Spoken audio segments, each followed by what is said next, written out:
What new teachers need most is encouragement. I agree. They need to be seen, they need to be heard, and they need to be encouraged. They are going to have hard days. They are going to do hard things. They are going to make hard decisions. There will be joy, there will be tears, there will be laughter. But they need the cheerleader. They need the one, maybe more than one, that is alongside them, encouraging them. Welcome to the BJU Press Teacher Edition podcast, where Christian educators are encouraged and inspired as we bring you interviews, practical ideas, strategies, and answer your questions about teaching in today's culture. And here's your host, Jenny Copeland. Welcome back, everyone. I am so glad you've taken a few minutes to tune in for today's topic. So as we get started, and I know I say this every time, but I do want to encourage you, take some time and go subscribe or follow the podcast so you don't miss out on any of our episodes. While you're there subscribing, would you take a minute and just leave a rating and a review? Tell us what you enjoy about the podcast. And in doing that, it's also going to help us know what best supports you, but it also helps others come find the show as well. So all that being said, thank you to those of you who have left a rating or review. And if you haven't, we would really appreciate it if you would do that for the show. Of course, you don't want to miss us on social media. We are Teacher Edition Podcast on Facebook and YouTube, by the way. And you can find us on Instagram and TikTok at Teacher Edition Pod. And don't forget our website, teachereditionpodcast.com. That's a great place to go listen to the episodes. But there you can also subscribe to our emails, learn more about our guests, and submit your questions. We have really enjoyed each time a question comes in, so keep those coming. All right, so today we're going to discuss a topic that often gets lost in the busyness of the start of a new school year. How can we support and encourage our new teachers? So we're a few weeks into school now. Hopefully a routine is settling in a little bit. You've had a chance to meet your coworkers, but what are you doing to come alongside those new teachers? There's always the whirlwind and the welcomes as we start out the year. But then often they are left to row like crazy and often alone, all by themselves. Everyone is busy. There's always a to-do list. And easily we just leave behind a whole group of teachers who really need extra support and encouragement. So recently I was in a school in Alabama and I had the privilege of interacting with an educator who really stood out to me. Her warmth, her obvious care and concern for others, and her focus on individuals was just so evident. And that educator is April Wilson. And I'm so pleased she is actually here with us for today's podcast.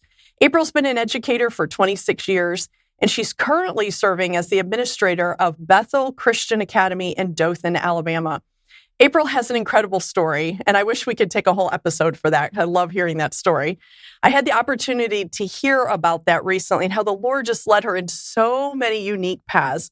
Interestingly enough, her path even led her to the privilege of being on the team that started the school where she is right now 8 years ago. She has a wonderful husband, 3 daughters. She enjoys reading, singing, and even boat rides with her family. So we are in for a treat today. April, I'm hoping maybe you can weave some of that unique story into the show today, but welcome to the Teacher Edition podcast. Thank you so much for having me, Jenny. All right, so when you're going to talk relationships, you have to do it with someone who is obviously the real deal when it comes to relationships. We can all say it. But how many of us as educators really take time for others? And more than that, what are we doing for those new teachers? I didn't have to be around April for very long to observe her interactions with her coworkers. And it was obvious that she cares for them as individuals. So April, let's talk about support and encouragement for those new teachers. Mm-hmm. April, there are people who come and go at our schools. I guess let's start out with the basics. Who do you consider a new teacher? Mm-hmm. Jenny, a new teacher is certainly a new teacher to your school.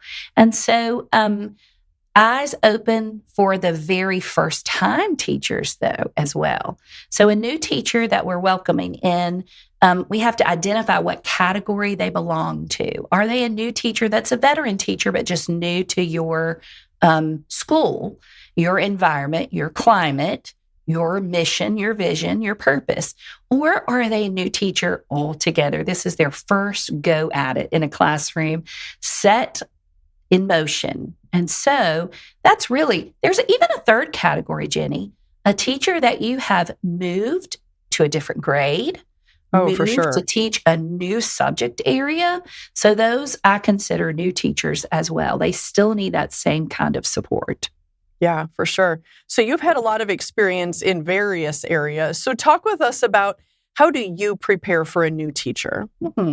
Anytime a teacher comes into our school, a very new teacher this is their first time on the carpet, if you will, ready to go, there are a lot of questions. And so having a plan as an administrator is number one. You have to have thought through all of the steps and details that are pertinent to help that teacher fly. If you don't think through the plan thoroughly, then there will be things that are missed. And then she or he will be grappling to keep their head above water or miss something that's super important to your institution, to the purpose, to the why you do what you do. So that's really a starting point, is having a plan. In that plan, you need to know what they need most. In my interview with every teacher that comes to work with us at Bethel Christian Academy, that's one of the questions I ask them. What do you need from me, your administrator, most? And then I have it in my notebook. I need to know what they need, because every person is knit together differently. God wires us differently. And so with that, I have to take into consideration how I'm going to minister to them as their leader. How am I going to equip them to be their best in that classroom? Because I'm not in every classroom. They are. And so how am I making sure and certain that they are ready to do the very best for the Lord and for those students that sit before them? So having a plan is most important. I like how you mentioned thinking it through ahead of time, because often we think, oh yeah, I'll know. I mean, they're new. I mean, we'll know to explain things, and we don't. They just get lost in the dust because there are so many things going on. When I was a principal, we had some of our grade levels actually had a list. They just kept in a notebook.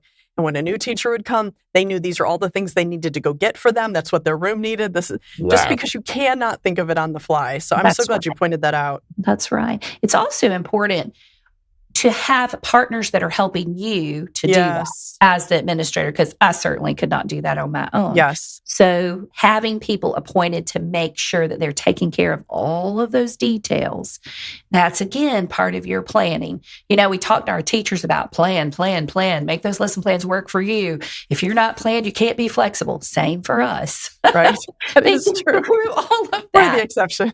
Yes. And so we have to do our part to make sure that we have a plan in place. Yeah, that's great. And it fits our school, because every school is different. That is true. That's true. So there's a lot of buzzwords in education. It seems like something is always on its way in or on its way out. So one of those we hear a lot is mentor teacher. So April, what are your thoughts? Are mentor teachers helpful in your experience, or no? What do you think? Right. So I'll give you a little piece of personal. My daughter, my oldest daughter, is a kindergarten teacher, not here at our school, but in our state, but not at our school. And this is her second year teaching kindergarten. So as a former kindergarten and first grade teacher, watching her jump off and do that has been just a sweet, sweet thing. But at the same time, it was very obvious that she did have a mentor teacher. She was paid to be her mentor teacher. There was not a lot of mentoring going on. So there were things that she had zero idea about. Well, it caused me to reflect upon my mentor program in my school, because it looks good on paper.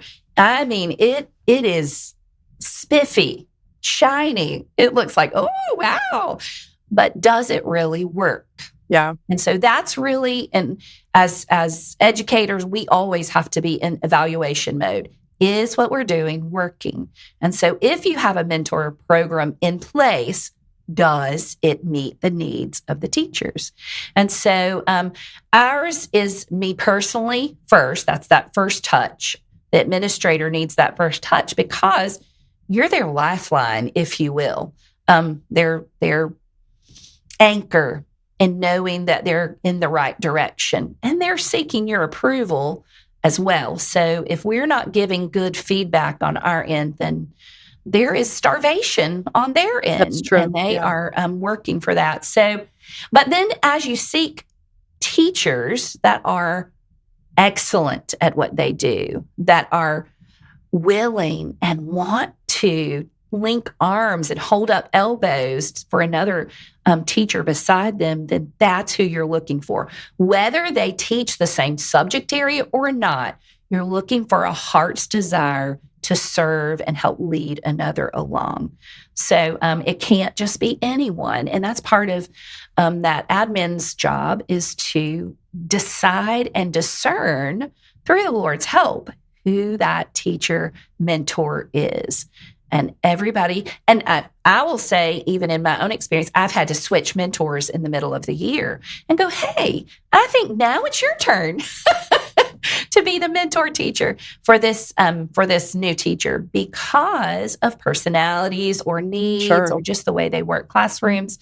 And so, mentors are great, but there has to be some vetting on the front end so that we are making good partnerships, and then clearly state what that mentor's role is, and then check in with them often. Those daily walk-bys, I'm saying every morning with those mentors checking in with each other every day. Hey, are you good? Can I do something for you today? And that's a huge thing in that relationship building, so that you're not on an island by yourself.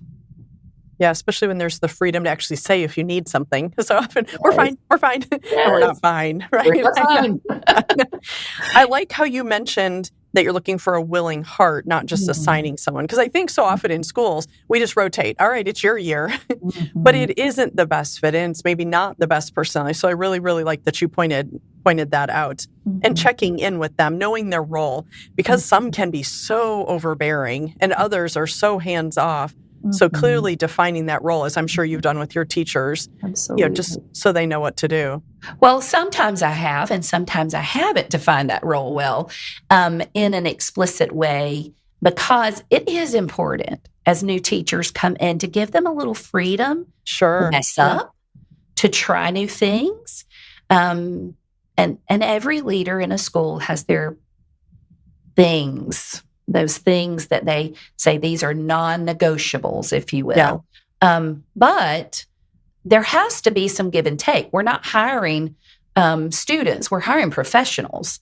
And so I think that part has to be super clear to those that we hire, that we are anticipating their excellent professional work. But at the same time, there's always a learning curve. And that doesn't matter if you've been in education for 1 year or 25 years.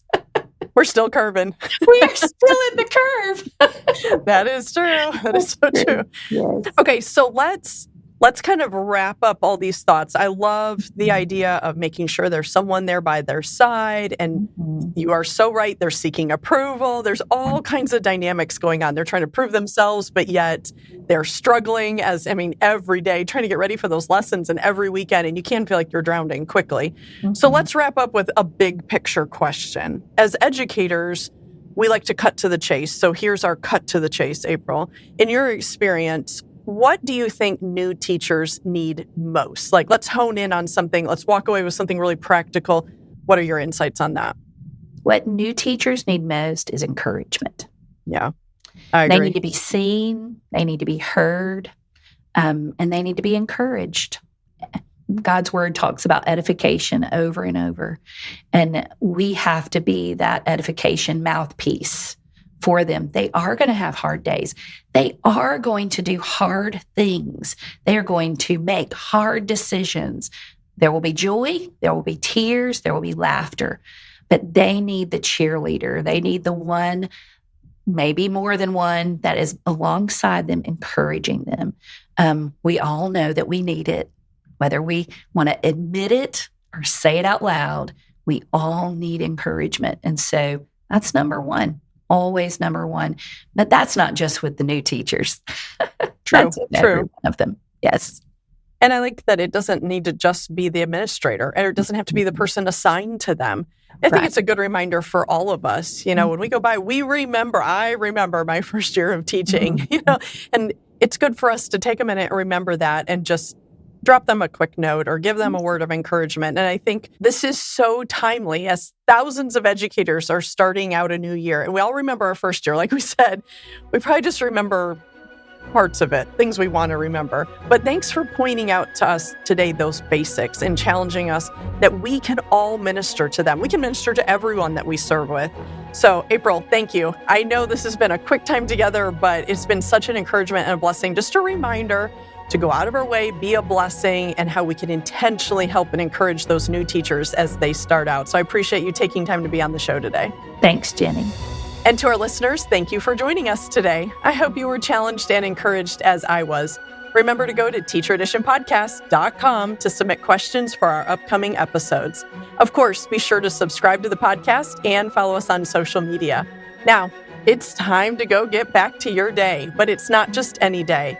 Every day in the classroom is your day to impact and inspire through God's power and through His grace working in you. Now go do what God has called you to do.